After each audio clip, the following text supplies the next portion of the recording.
I think it's important to mention that you are a huge cinephile. Oh, no. Okay. Yes, I am. And tell us a little bit about, like, you have like a partnership with the Olympia Film Society. Well, we have all kinds of partnerships, but yes, one of our partnerships is with the Olympia Film Society. They help us out with the film club that we run once a month, which is virtual, so anyone across the district could join it. Sometimes it can be tricky to watch because we give out free tickets to see movies at the theater and usually watch newer movies, but sometimes watch movies on Canopy. And it's a good newsletter to subscribe to because we give out suggestions all the time. People that attend give out suggestions. We share articles and stuff related to movies. And then we do screenings there every so often, including one that just got finalized yesterday, right before I left work. We're going to show the new documentary, The Librarians, at the Capitol Theater for free on January the 12th. So I guess a preemptive shout out for that.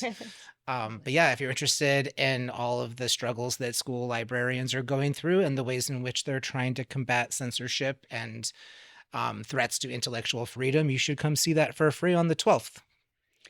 Well, the whole point I brought that up. Yeah. That was wonderful. But I didn't mean to put in a shameless plug. I thought Plug is always welcome. Yeah. I want to know, just off the cuff, a few movies made in 2025 that come to mind that were favorites of yours this year. You got it. I feel like we'd be remiss not to mention it because that is, a big part of your expertise. Staff pick.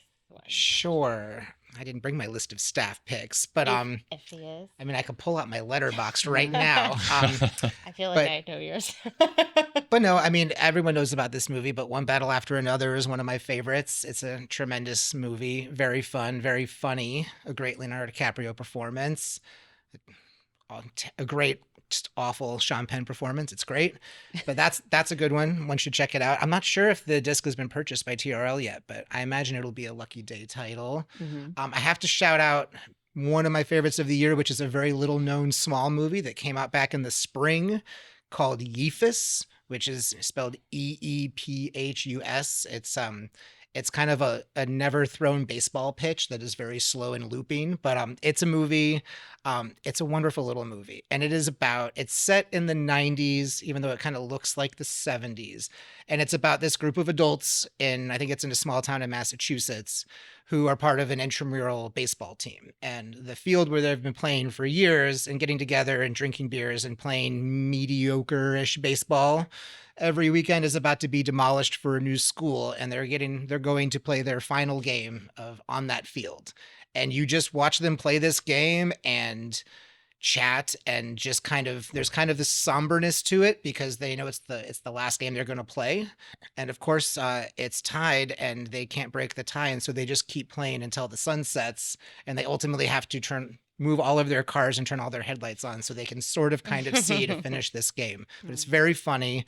It's good even if you're not a baseball fan. So I got to shout out Yeephus. It is in the collection because I made sure it got added. Sometimes we have that kind of power.